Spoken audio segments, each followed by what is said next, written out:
일본 교토 어느 학자의 충격적인 세계와 한국에 관한 미래 예언 지금 바로 시작합니다.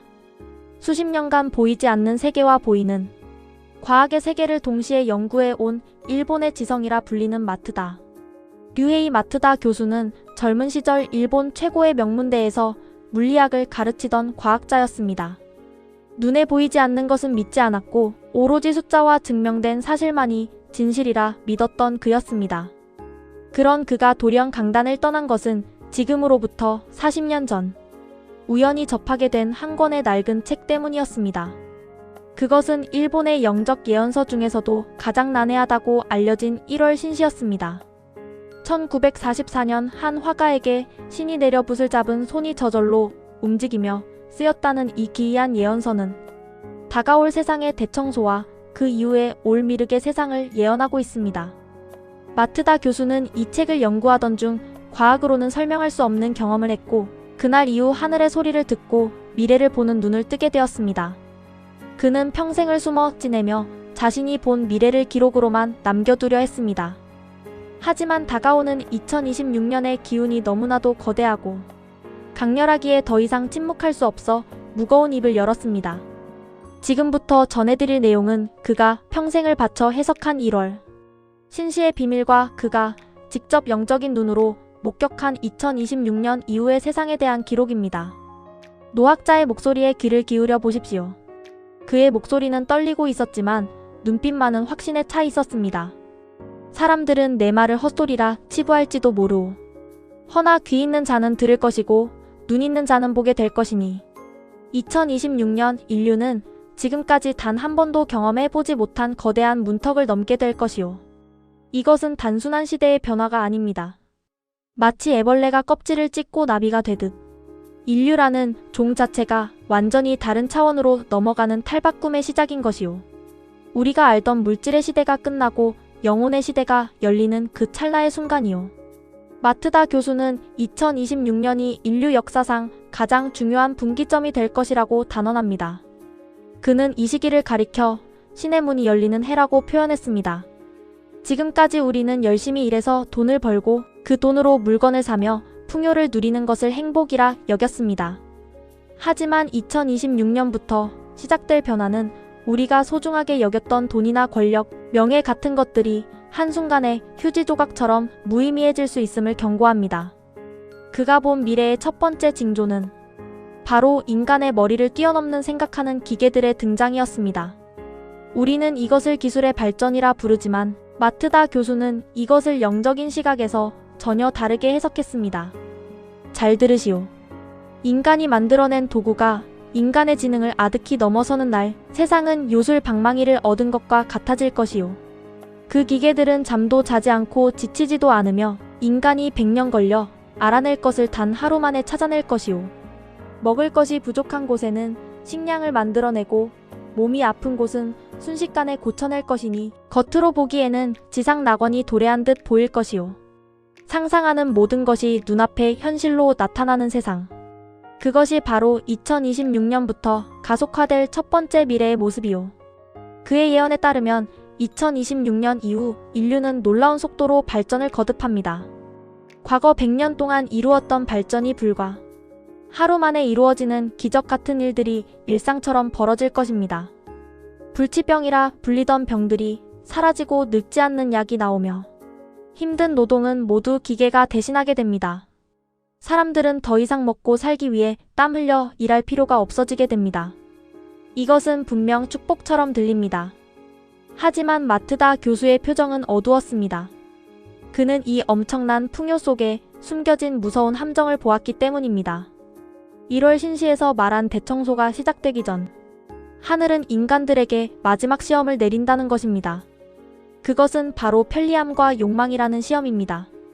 하늘은 인간에게 감당할 수 없을 만큼의 풍요를 내려줄 것이오. 원하면 무엇이든 가질 수 있는 세상 말이오.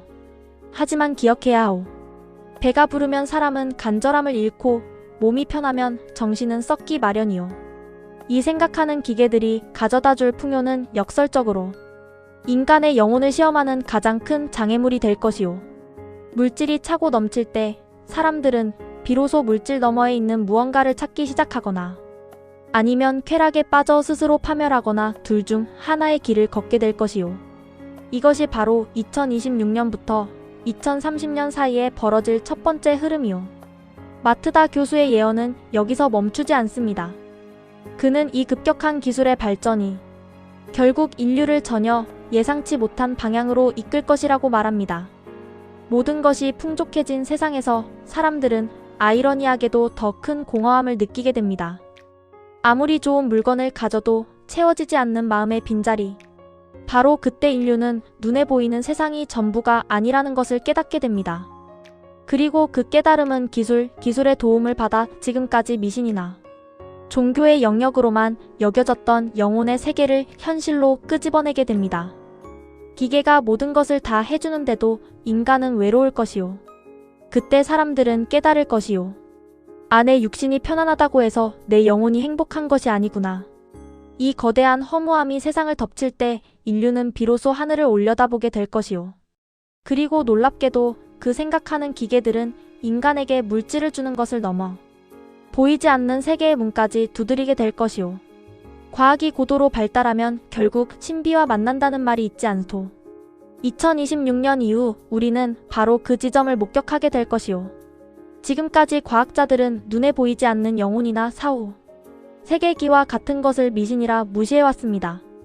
하지만 2026년 이후 급격히 발달한 과학은 마침내 물질과 비물질의 경계를 허물어버리게 됩니다. 눈에 보이지 않는 세계가 실제로 존재하며 우리의 마음과 생각이 실제 에너지로 작용한다는 것을 기계가 증명해내는 날이 온다는 것입니다. 이것은 종교가 말하던 믿음의 영역이 과학이라는 안경을 쓰고 현실로 드러나는 충격적인 사건이 될 것입니다. 참으로 아이러니한 이리오신을 부정하던 과학이 결국 신의 존재를 증명하게 생겼으니 말이오. 기계가 발달하다 못해 결국 보이지 않는 파동의 세계까지 읽어내게 될 것이오.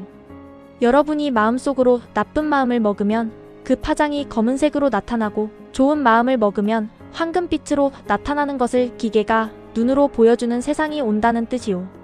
그때가 되면 사람들은 알게 될 것이요. 우리가 죽으면 끝이 아니라는 것을 육신은 오실 뿐이고 영혼은 영원히 존재한다는 사실을 과학적으로 알게 되는 것이요.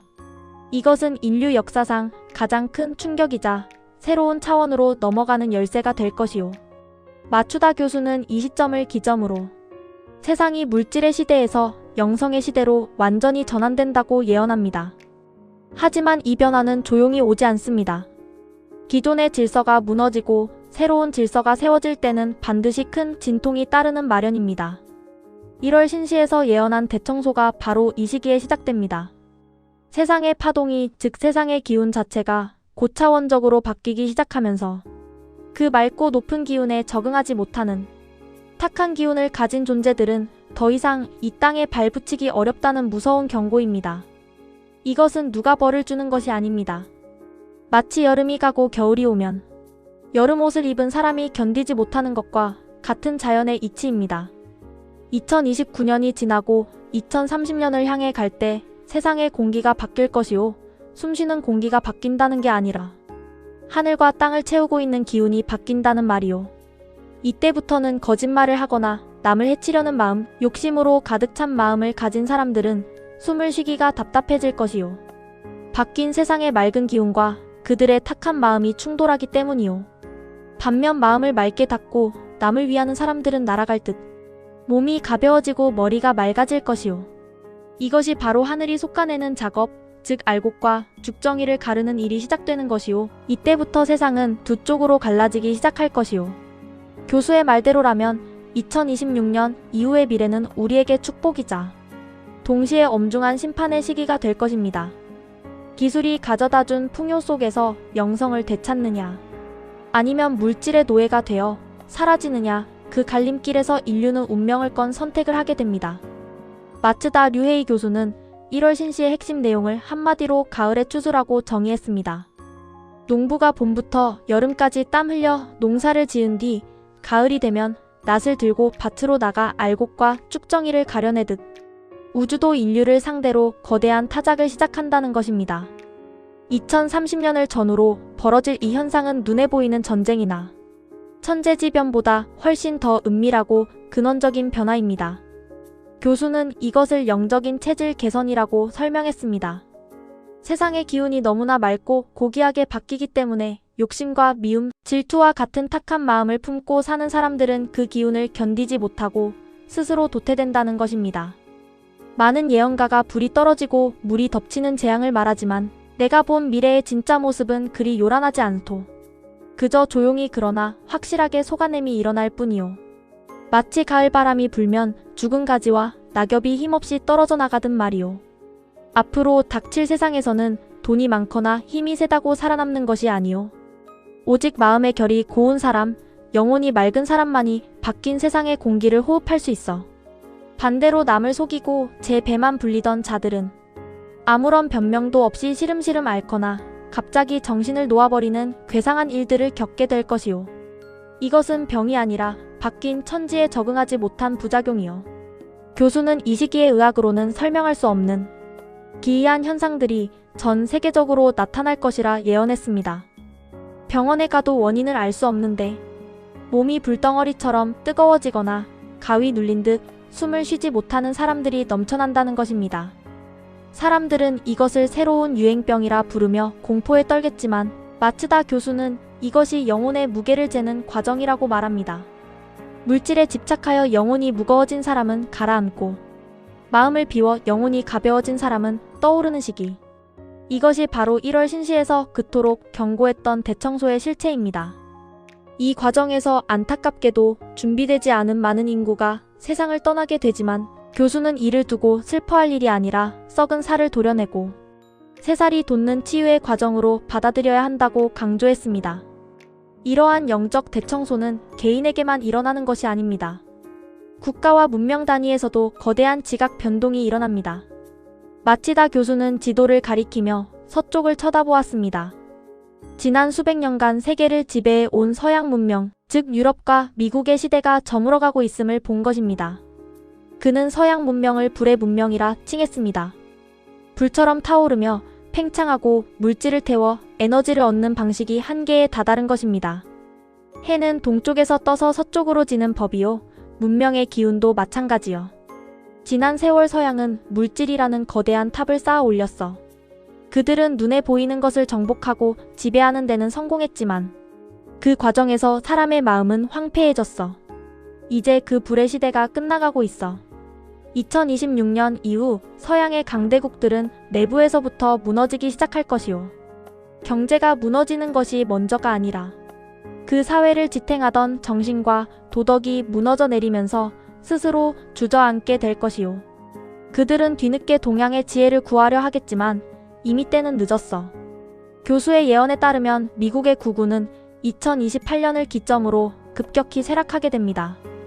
단순히 돈이 없어서가 아닙니다. 나라 안에서 서로 옳다니 그러다니 싸우는 분열이 극에 달해 국가로서의 기능을 잃어가기 때문이요. 반면 그동안 서양의 그늘에 가려져 있던 동양, 특히 동북아시아 지역으로 지구의 혈이 이동하게 됩니다. 교수는 이것을 물의 시대 혹은 정신의 시대가 도래한다는 것입니다. 차분하게 가라앉혀 생명을 살리고 조화와 상생을 중시하는 동양의 사상이 새로운 세계의 표준이 된다는 것입니다. 여기서 마츠다 교수는 자신의 조국인 일본의 운명에 대해서도 냉정하고 충격적인 예언을 내놓았습니다. 많은 일본인이 일본이 세계의 중심이 되기를 바라지만 교수가 본 미래에서 일본은 주인공이 아니었습니다. 그는 1월 신시의 해석을 통해 일본의 역할을 길을 여는 자, 혹은 문을 지키는 자로 규정했습니다. 주인공이 등장하기 전에 무대를 청소하고 조명을 켜는 역할이 바로 일본의 사명이라는 것입니다. 우리 일본인들에게는 뼈아픈 말이겠지만 인정해야 합니다. 일본은 세계의 중심이 될 그릇이 아니요. 우리는 다가올 미륵의 세상을 위해 굳은 일을 도맡아 하고 과거에 저지른 잘못을 씻어내야 하는 운명을 타고났소.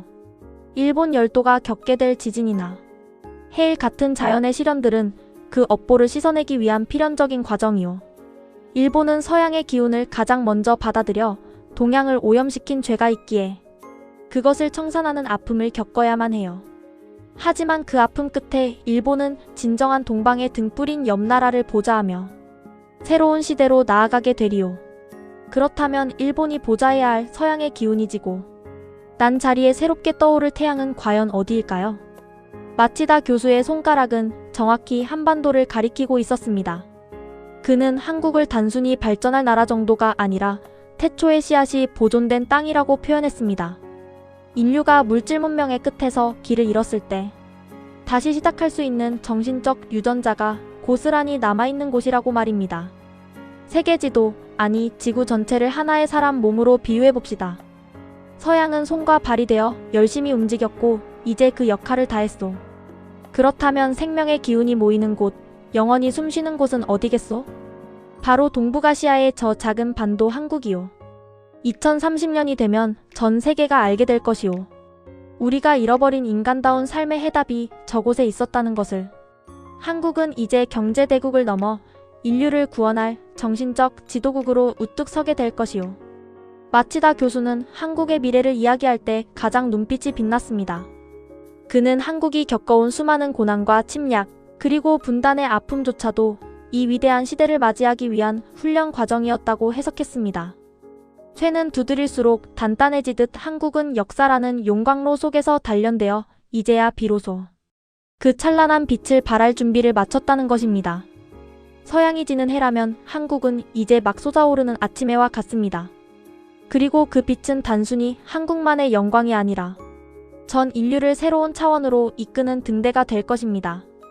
마츠다 류헤이 교수는 2030년의 세계 지도를 그리며 한반도가 우리가 알고 있는 지금의 모습과는 많이 다를 것이라 예언했습니다. 그는 붓을 들어 한반도 주변을 크게 원으로 그리며 설명했습니다.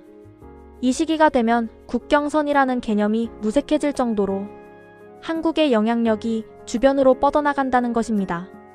서양의 나라들이 힘으로 남의 땅을 빼앗고 깃발을 꽂는 패도의 길을 걸었다면 미래의 한국은 덕으로 사람을 품고 감화시키는 왕도의 길을 걷게 됩니다. 교수는 이것을 자석의 이치에 비유했습니다. 자석이 강한 힘을 내면 주변의 쇠붙이들이 저절로 끌려와 붙지 않도. 2026년 이후 한국이 뿜어낼 기운이 바로 그 강력한 자석과 같소이다.